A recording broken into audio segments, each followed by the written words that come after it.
Hello बच्चों, कैसे हो आप सब। मैं उम्मीद करता हूं कि आप सभी लोग बहुत ही अच्छे होंगे और खूब मन लगाकर पढ़ाई कर रहे होंगे। प्यारे बच्चों, आज की इस वीडियो में हम लोग अंकगणित की आधारभूत प्रमेय के बारे में बात करेंगे कि अंकगणित की आधारभूत प्रमेय क्या होती है।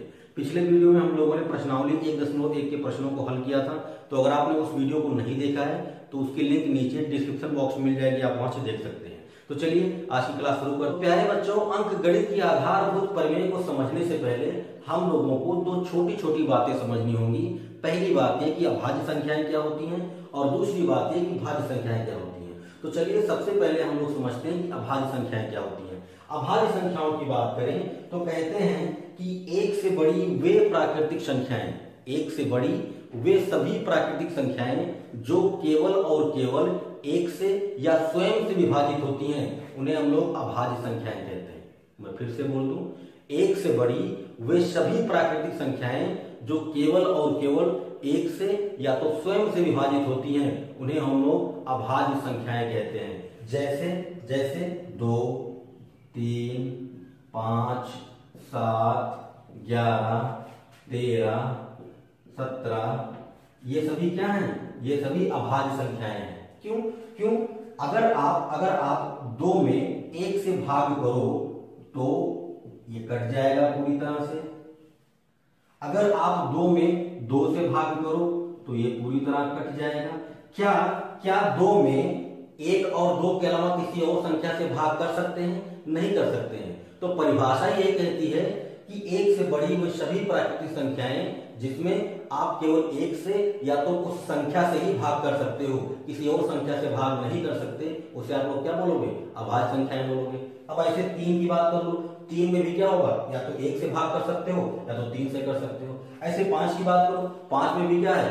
या तो 1 से भाग कर सकते हो या तो 5 से कर सकते हो। तो ये सभी की सभी संख्याएं क्या हैं? अभाज्य संख्याएं हैं। बात आई समझ में? एक से बड़ी वे सभी प्राकृतिक संख्याएं जिसमें केवल और केवल या तो 1 से भाग कर सकते हैं या तो उसी गिनती से भाग कर सकते हैं, किसी और गिनती से भाग नहीं कर सकते, उसे हम लोग क्या बोलेंगे? अभाज्य संख्याएं बोलेंगे। अभाज्य संख्याओं की एक और परिभाषा है। वो परिभाषा ये है कि वे संख्याएं जिनका केवल और केवल 2 ही गुणनखंड, जिनका केवल और केवल 2 ही गुणनखंड संभव हो, उसे हम लोग अभाज्य संख्याएं कहेंगे। और वो दोनों गुणनखंड कौन से होंगे? या तो 1 होगा या तो वो संख्या स्वयं होगी। जैसे जैसे अगर मैं 2 का गुणनखंड करूं तो इसे मैं लिख सकता हूं 1 गुणे 2। 3 की बात करूं तो इसे मैं लिख सकता हूं 1 गुणे 3। तो आप देख रहे हो कि 2 के केवल 2 ही फैक्टर हैं, या तो 1 है या तो वो गिनती स्वयं है। ऐसे 3 की बात करो तो 3 के भी क्या है? 2 ही फैक्टर पॉसिबल है, या तो 1 होगा या तो 3 होगा। तो मतलब ऐसी कोई भी संख्या आपके पास अगर है, उसका केवल 2 ही गुणनखंड संभव है। एक संख्या अगर 1 है, दूसरी संख्या अगर वो स्वयं है, तो उसे आप क्या बोलोगे? उसे आप अभाज्य संख्या बोलोगे। क्या बोलोगे? अभाज्य संख्या बोलोगे। अब आपको यहाँ पर 2 छोटी छोटी बातें और ध्यान में रखनी है। पहली बात ये कि 2 सबसे छोटी अभाज्य संख्या होती है। 2 सबसे छोटी अभाज्य संख्या होती है और 2 सबसे छोटी अभाज्य संख्या के साथ साथ सम संख्या भी होती है। तो ऐसी केवल एक ही संख्या है जो सम भी है और अभाज्य भी है। तो ये बात आपको ध्यान में रखनी है कि सबसे छोटी अभाज्य संख्या 2 होती है और वो सम भी होती है। ठीक है। और दूसरी बात यह है कि क्या एक अभाज्य संख्या है? तो इसका जवाब है कि एक ना तो अभाज्य है और ना ही भाज्य है। अब आप बोलोगे ये कैसे? तो अभी मैंने कहा कि अभाज्य संख्याएं वे संख्याएं होती हैं जिनका केवल और केवल 2 ही फैक्टर हो। एक फैक्टर 1 होता है और दूसरा फैक्टर वो संख्या स्वयं होती है। जैसे यहाँ पर 2 के बारे में हम लोगों ने बात किया, 2 को हमने क्या लिखा? 1 गुणे 2। तो इसके केवल 2 ही फैक्टर थे, एक तो वो संख्या स्वयं है और दूसरा 1 है। ऐसे 3 की बात करें, 3 के भी 2 ही फैक्टर थे, एक संख्या 3 है और दूसरी 1 है। लेकिन अगर मैं 1 की बात करूं तो 1 को आप क्या लिखोगे? 1 into 1। यहां पर आपने 2 संख्या कहां लिखी है? आपने तो एक ही संख्या लिखी है। तो कोई भी संख्या अभाज्य संख्या तभी होगी जब उसके 2 फैक्टर हो, पहला फैक्टर 1 हो और दूसरा फैक्टर वो संख्या स्वयं हो। लेकिन यहां पर तो दोनों 1 ही आपने लिख दिया। तो इसीलिए एक ना तो अभाज्य संख्या में आती है और ना ही भाज्य संख्या में आती है। ठीक है। तो आई होप आप समझ गए होंगे कि अभाज्य संख्याएं क्या होती हैं। तो अब बात करते हैं भाज्य संख्याओं के बारे में कि भाज्य संख्याएं किसे कहते हैं। तो भाज्य संख्याओं की बात करें तो इसकी परिभाषा है कि वे संख्याएं जो अभाज्य ना हो उसे हम लोग भाज्य कहते हैं। वे संख्याएं जो अभाज्य ना हो उन्हें हम क्या कहेंगे, भाज्य संख्याएं कहेंगे। इसकी दूसरी परिभाषा यह है कि वे संख्याएं जो एक और स्वयं के अलावा किसी और संख्या से भी विभाजित हो जाएं, उसे हम लोग भाज्य संख्याएं कहते हैं। मैं एक बार फिर से बोल दूं, वे संख्याएं जो एक और स्वयं के साथ साथ किसी और संख्या से भी विभाजित हो जाएं, उन्हें हम लोग भाज्य संख्याएं कहते हैं। जैसे 4, 6, 8, 9, 10, 12, ये सभी क्या हैं, ये सभी भाज्य संख्याएं हैं। क्यों क्यों क्यों 4 की बात करो तो 4 में आप 1 से भाग कर सकते हो, 4 में आप 4 से भाग कर सकते हो, 4 में आप 2 से भी भाग कर सकते हो। तो मैंने क्या कहा कि वे संख्याएं जिसमें आप 1 से भाग कर सको, उस संख्या से स्वयं भाग कर सको और किसी और संख्या से भाग कर सको, तो उसे आप क्या बोलोगे, भाज्य संख्याएं बोलोगे। ऐसे आप 6 की बात करो, 6 में आप 1 से भाग कर सकते हो, 6 से भाग कर सकते हो, 2 से भाग कर सकते हो, 3 से भाग कर सकते हो, है ना। ऐसे 8 की बात करो, 8 में आप 1 से भाग कर सकते हो, 8 से भाग कर सकते हो, 2 से भाग कर सकते हो, 4 से भाग कर सकते हो। तो ऐसी कोई भी संख्या अगर आपके सामने आती है जिसमें आप 1 के अलावा, उस संख्या के अलावा किसी और संख्या से भाग कर सको, तो उस संख्या को आप क्या बोलोगे, भाज्य संख्या बोलोगे। ठीक है, तो मैं उम्मीद करता हूं कि आपको अभाज्य संख्याएं और भाज्य संख्याएं अच्छी तरीके से समझ में आ गई होंगी। अब हम लोग बात करेंगे कि अंकगणित की आधारभूत प्रमेय क्या कहती है। तो प्यारे बच्चों, अब बात करते हैं कि अंकगणित की आधारभूत प्रमेयिका क्या कहती है। अगर अंकगणित की आधारभूत प्रमेयिका के बारे में बात करें तो ये कहती है कि प्रत्येक भाज्य संख्या को अभाज्य संख्याओं के गुणनफल के रूप में व्यक्त किया जा सकता है तथा यह गुणनखंडन अभाज्य गुणनखंडों के आने वाले क्रम के बिना अद्वितीय होता है। इतने लंबे चौड़े स्टेटमेंट को मैं एक एग्जांपल के द्वारा समझाता हूं। जैसे मान लो कि आपके पास कोई संख्या है 210, ठीक है। अब सवाल यह है कि क्या 210 भाज्य संख्या है, तो आपका जवाब होगा बिल्कुल है। क्यों? क्योंकि ये 1 से भी कट जाएगा, 210 से भी कट जाएगा, 3 से भी कट जाएगा, 7 से भी कट जाएगा, 10 से भी कट जाएगा, है ना। तो अगर कोई भी संख्या एक और स्वयं के अलावा किसी और संख्या से विभाजित होती है तो क्या होगी, भाज्य संख्या होगी। ठीक है, अब इस भाज्य संख्या को हम लोग क्या करेंगे, अभाज्य संख्याओं के गुणनफल के रूप में लिखेंगे। ठीक है, तो लिखने का मतलब यह है कि हम अभाज्य संख्याओं से इसे भाग करेंगे, विभाजित करेंगे, काटेंगे, है ना। तो सबसे पहले हम लोग 2 से चेक करेंगे। क्यों? क्योंकि अभाज्य संख्याओं की बात करें तो 2 सबसे छोटी अभाज्य संख्या होती है, तो छोटे वाले से शुरू करते हैं, है ना।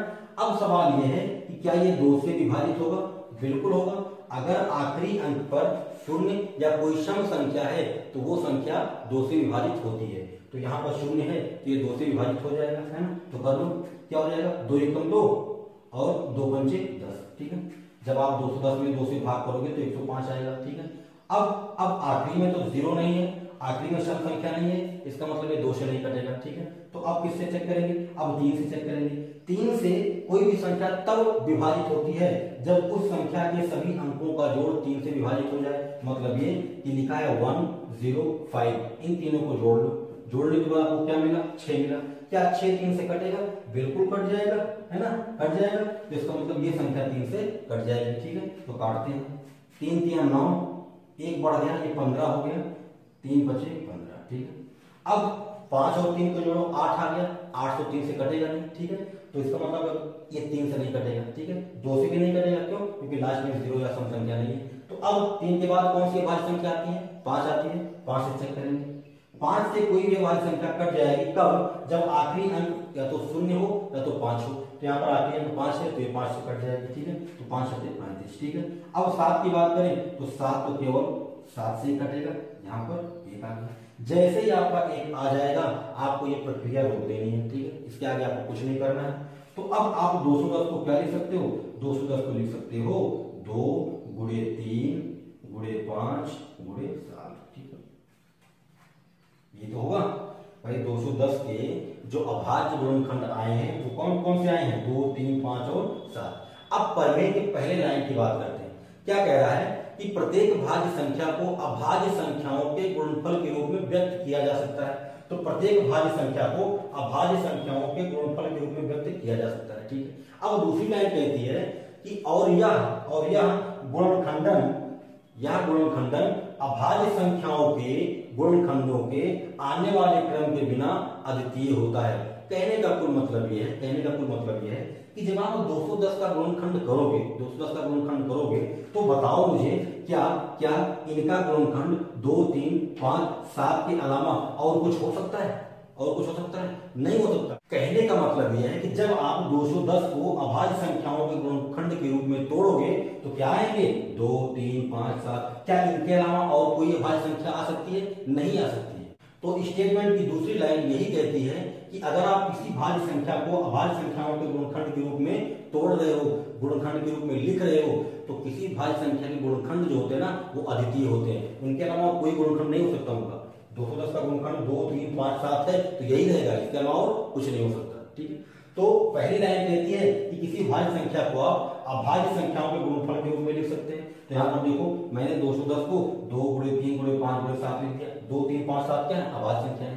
और दूसरी लाइन ये कहती है कि किसी भी भाज्य संख्या के जो भी गुणनखंड आएंगे ना वो यूनिक होंगे, वो अद्वितीय होंगे। मतलब ये कि 210 के और प्राइम फैक्टर नहीं हो सकते और अभाज्य गुणनखंड नहीं हो सकते, हमेशा यही रहेंगे। ठीक है, तो आई होप आप समझ गए होंगे कि अंकगणित की आधारभूत प्रमेय क्या कहती है। ठीक है, अब यहाँ पर एक बात और समझ लेते हैं कि किसी भी भाज्य संख्या को आप अभाज्य संख्याओं के गुणनफल के रूप में व्यक्त कर सकते हैं। ठीक है, किसी भी भाज्य संख्या के जो भी अभाज्य गुणनखंड होते हैं वो अद्वितीय होते हैं। मतलब ये कि 210 के जो भी गुणनखंड होंगे वो 2, 3, 5, 7 ही होंगे, इसके अलावा कोई नहीं हो सकता। ठीक है, अब मान लो कि किसी बच्चे ने 210 का गुणनखंड किया और उसने लिख दिया 3 × 5 × 7 × 2।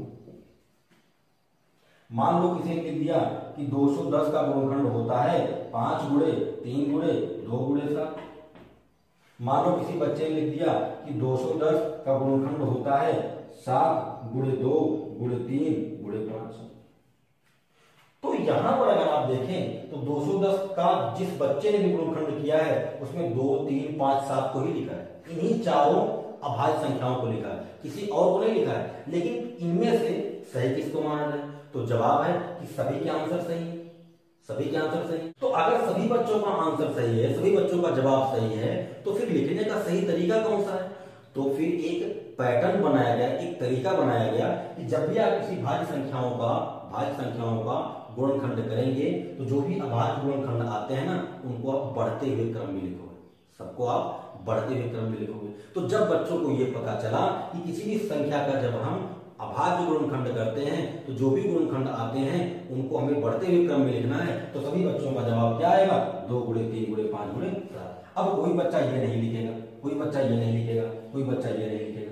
क्यों? क्योंकि उन्हें पता चल गया है कि जो भी गुणनखंड आएंगे उनको हम बढ़ते हुए क्रम में लिखेंगे। मतलब पहले छोटे वाले को, फिर उससे बड़े वाले को, फिर उससे बड़े वाले को, फिर उससे बड़े वाले को। तो देखो सबसे छोटा 2 है, फिर उससे बड़ा 3, फिर उससे बड़ा 5, फिर उससे बड़ा 7। ठीक है, तो ये बात भी यहाँ पर ध्यान में रखनी है कि जब भी आप कई संख्या का गुणनखंड करें तो आप देखें कि सबसे छोटा गुणनखंड कौन है, फिर उससे बड़ा, फिर उससे बड़ा, फिर उससे बड़ा। इस तरह से हमें लिखना होता है। ठीक है, तो मैं उम्मीद करता हूँ कि आप पूरी तरीके से समझ गए होंगे कि अंकगणित की आधारभूत प्रमेय क्या कहती है और किसी भी भाज्य संख्या का हम लोग जब गुणनखंड करेंगे तो उसे लिखते कैसे हैं। ठीक है, इसे हम लोग 1-2 एग्जाम्पल के द्वारा और समझेंगे, है ना। ये भी समझेंगे कि मान लो कि अगर आपको बड़ी संख्या मिल जाए तो फिर उसका गुणनखंड कैसे करोगे, है ना। देखते हैं। तो जैसे मान लीजिए कि मुझे 3 संख्याएं दी गई हैं। पहली संख्या 306 है, दूसरी संख्या 420 है और तीसरी संख्या 32,760 है। मुझे इनका गुणनखंड करना है। ठीक है, सबसे पहले हम लोग 306 का करते हैं। तो 306 की बात करें तो क्या ये 2 से कट जाएगा? बिल्कुल कट जाएगा। 2 एकम 2, 2 पंचे 10, 2 तिया 6। अब ये 2 से नहीं कटेगा। क्यों नहीं कटेगा? क्योंकि आखिरी में कोई भी सम संख्या नहीं है। ठीक है, तो अब 3 की बात करते हैं। तो 3 से कोई भी संख्या कब कटती है? जब तीनों का जोड़ 3 से कट जाए। तो 5, 3, 8, 1, 9, इसका मतलब 9 3 से कटेगा, ये भी 3 से कट जाएगा, तो काट देते हैं। 3 5 15 और 3 एकम 3। ठीक है, अब 5 1 6 यानी 3 दूना 6, यानी अभी भी ये 3 से कट जाएगा, काट देते हैं। कितना आएगा? 3 एकम 3, 3 7 21। ठीक है, अब 17 तो केवल 17 से ही कटेगा। ठीक है, ये हो गया। जब 1 आ गया तो हमारा गुणनखंड कंप्लीट हो गया। अब इसको हम लिखेंगे कैसे? इसको लिख देते हैं 3 2 6 बराबर क्या? 2 गुणे 3। देखो 3 यहाँ पर 2 बार है, तो 3 गुणे 3 गुणे 17। ठीक है, अब सवाल ये है कि अगर कोई संख्या आपको दी जाए और उसके जो भी अभाज्य गुणनखंड है 1 से अधिक बार आए तो उसको ऐसे लिखेंगे नहीं, इसको हम लोग ऐसे लिखते हैं 2 गुणे 3 कितनी बार है, 2 बार है, तो 3 की घात में कितना 2 लिखते हैं। भाई 3 का 3 में गुणा करो कितना आएगा 9 आएगा, और 3 का जब आप वर्ग करो कितना आएगा 9 ही आएगा। ठीक है, तो 3 का स्क्वायर भी 9 ही होता है और 3 गुणे 3 भी 9 होता है, तो इसको हम लोग अब ऐसे ही लिखेंगे। तो 3 से 6 को हम लोग कैसे लिखेंगे, ऐसे लिखेंगे 2 गुणे 3 की घात 2 गुणे 17। अगर 3 बार होता तो घात में 3 लगा देते, ऐसे ही अगर 2 बार होता 2 की घात 2 लगा देते। ठीक है, तो अब अगर आपको कोई भी संख्या दी जाए उसका आप गुणनखंड करो, गुणनखंड करने के बाद में जो भी अभाज्य गुणनखंड आते हैं उनको तो आप ऐसे लिखोगे बढ़ते हुए क्रम में, लेकिन मान लो कि कोई अभाज्य गुणनखंड 1 से अधिक बार है तो जितनी बार वो अधिक है उतना ही उसकी घात में लिख दोगे। ठीक है, अब ये 2 बार अधिक था उसकी घात में 2 लिख दिया, 3 बार होगा तो घात में 3 लिख देते। ठीक है, अब ऐसे ही 420 का करते हैं, तो ये 2 से कट जाएगा, 2 दूना 4, 2 एकम 2 है ना, अभी भी 2 से कटेगा, काट देते हैं, 2 एकम 2, 2 पंचे 10। ठीक है, फिर 2 से नहीं कटेगा, अब ये 3 से कटेगा, 3 से काट देते हैं, 3 3 9 और 1 10, 3 पंचे 15।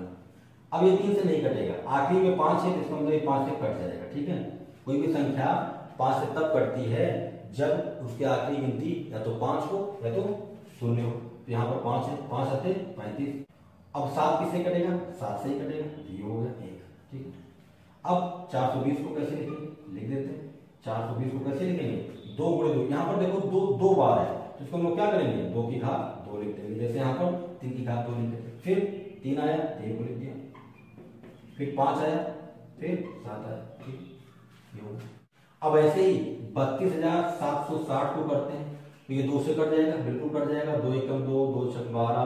ठीक है, 2 3 6, 2 8 16 और ये हो गया। ठीक है, अभी भी ये 2 से कट जाएगा क्योंकि लास्ट में 0 है ना, 2 8 16, 2 एकम 2, 2 9 18 और ये कितना हो गया 0। ठीक है, अभी भी ये 2 से कट जाएगा, ये हो गया 2 चौक 8 और 0, 2 9 18 और 2 पंचे 10।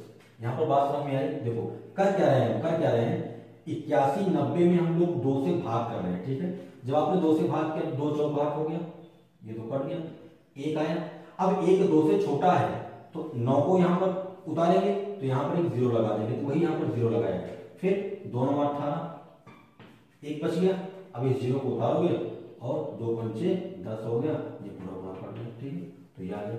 अब ये 2 से नहीं कटेगा। ठीक है, अब देखते हैं क्या ये 3 से कटता है, 9 5 14 4 18, इसका मतलब 18 3 से कटता है, फिर भी 3 से कटेगा। ठीक है, काट देते हैं, 3 एकम 3, 1 बढ़ गया 10 हो गया, 3 3 9, 1 बढ़ गया 19 हो गया, 3 6 18, 1 बढ़ गया 15 हो गया, 3 5 15।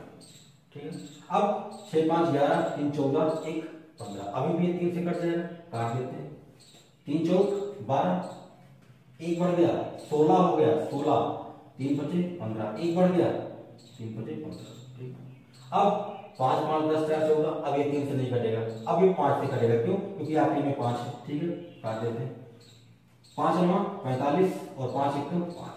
ठीक है, अब 9 1 10, ना तो ये 3 से कटेगा ना ही 5 से कटेगा और 2 से तो कटेगा। ठीक है, तो 5 के बाद कौन सी अभाज्य संख्या आती है 7, अब 7 से देखते हैं। ठीक है, 7 एकम 7 और 7 3 21 है ना, 13 91 होता ही है। अब 13 किससे कटेगा, 13 तो 13 से ही कटेगा। ठीक है, अब आ गया 1, तो इसकी कहानी हो गई खत्म। ठीक है, तो अब इसे हम लोग लिखेंगे कैसे, लिखते हैं 32,760 बराबर। अब यहाँ पर देखो 2 कितनी बार है, 1 2 3, कितनी बार है 3 बार, तो 2 लिखेंगे और इसकी घात में क्या लिख देंगे 3 लिख देंगे। बात समझ में आ रही है भाई, 2 कितनी बार है 3 बार है, तो 2 की घात में 3 लिख दिया। ठीक है, गुणा 3 कितनी बार है 2 बार है, तो 3 की घात में क्या लिख देंगे 2 लिख देंगे।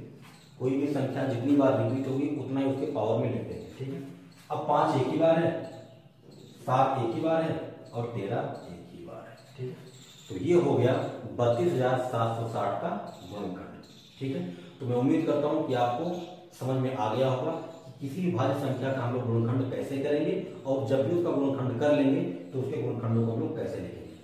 पहली बात, जब भी आप गुणनखंडों को लिखेंगे उनको बढ़ते हुए क्रम में लिखें, है ना, सही तरीका यही माना जाता है। और दूसरा कि अगर कोई भी अभाज्य गुणनखंड 1 से अधिक बार आता है तो जितनी बार वो रिपीट होता है उतने उसके घात में लिख देते हैं। ठीक है, तो मेरे प्यारे बच्चों, मैं उम्मीद करता हूं कि आपको वीडियो पसंद आया होगा। अगर आपको वीडियो पसंद आया तो लाइक कीजिए, ज्यादा से ज्यादा शेयर कीजिए ताकि और बच्चे समझ सके और बच्चे सीख सकें। और अगर अभी तक आपने चैनल सब्सक्राइब नहीं किया तो चैनल को सब्सक्राइब कर दें, घंटी वाली बटन को दबा दें और ऑल पर क्लिक कर दें, ताकि जैसे मैं कोई वीडियो अपलोड करूं उसकी सूचना आपको तुरंत मिल जाए। ठीक है, तो मिलते हैं नेक्स्ट वीडियो में नेक्स्ट टॉपिक के साथ। तब तक के लिए स्वस्थ रहें, मस्त रहें और पढ़ाई करने में व्यस्त रहें। Thank you for watching. Thank you very much.